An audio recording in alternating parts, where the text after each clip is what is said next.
Төрийн өмчийг хөрөнгийн биржээр дамжуулан хувьчлалыг хэрэгжүүлэх нь санхүүгийн салбарт эерэг хандлага авчирна гэж шинжээчид онцолж байна.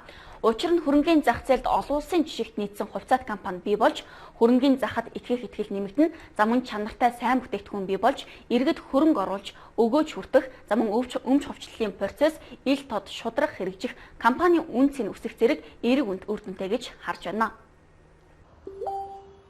Эдийн засаг хүндрэлтэй хямралтай үед хөрөнгө оруулах нь хамгийн ашигтай байдаг гэж шинжээчид хэлж байна. Учир нь хямралын үед хувьцааны үн бодит үнэлгээнээс буурсан байдаг бөгөөд иргэд эдийн засаг сэргэх үед үн өндөр хуваар өсч хөрөнгө оруулагчид өгөөжийг хүртдэг. Харамсалтай нь хүн бүрт хангалттай хэмжээний хөрөнгө оруулалт хийх боломж хямралын үед байдаггүй нь ашигтай хувьцаа худалдан авах боломжоо алдахад хүргэдэг. Жишээ нь Монголын хөрөнгийн биржийн топ 20 компанийн хувьцааны хэмжүүр топ 20 индекс 2009 онд 4701-д хүрч байсан бол 2011 онд 23,000-д хүрч 5 дахин өсч байв. Харин та топ 20-т багтдаг компаниудаас сайн хувьцааг сонгож худалдан авч чадсан бол мөнгөө 10-аас 15 дахин өсгөх боломжтой байсан байна. Монгол шуудангийн хувьд болохоор өөрөө нөгөө зах зээл дээр давмгаалсан байдлаар үйлчилгээ үзүүлдэг байгууллагын хувьд бол тодорхой давуу талууд байгаа. Мэдээж хэрэг бол нөгөө хувьцалд орох гэж байгаа иргэд бол өөрсдөө ирээдүйн мөнгө урсгалын сан хараад тэр оруулж ирэх гэж байгаа мөнгийг нь захиран зарцуулах төлөвлөгөөг хараад тэр компаниг удирдах байгаа гүйцэтгэх удирдлагын чадвар бүтэц зохион байгуулалт одоо зардлын бүтэц дээрэс нь хувь нийлүүлэгчдийн зүгээс тавих хяналт компанийн дотоод засаглал гээд маш нарийн зүйлүүдийг бол харж үнэлэн хувьцаа авах авахгүй бол шийдэх хэрэгтэй.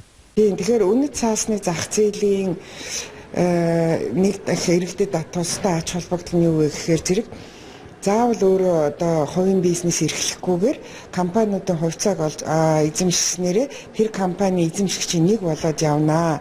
Тэгээ тэндээсээ нэмэгдэл орлого авах боломж бүрднэ гэдэг нь бол хамгийн чухал ач холбогдол нийтээ. Ерөөсөө хувьцаа авахтаа холн юун дээр тулгуурлахаар зэрэг ирээдүйд авах ногдол ашгаа бодоод үйл ажиллагаа нь ашигтай тийм компаниудын хувьцааг худалдаж авах нь бол зүйтэй байдаг. Та хувьцаа авах гэж байгаа бол компани санхүүгийн өнөөгийн байдлыг сайтар судлах, цаашид ашигтай төсөл хэрэгжүүлэх хэсгийг харах шаардлагатай. Жишээ нь Монгол шуудан төрийн өмчит хувьцаат компани 34% Монголын хөрөнгийн биржээр арилжаалаад нийт 6 тэрбум 230 сая төгрөг татан төвлөрүүлнэ. Үүнийг автозамын логистикийн төсөл хэрэгжүүлэхэд зарцуулах юм байна.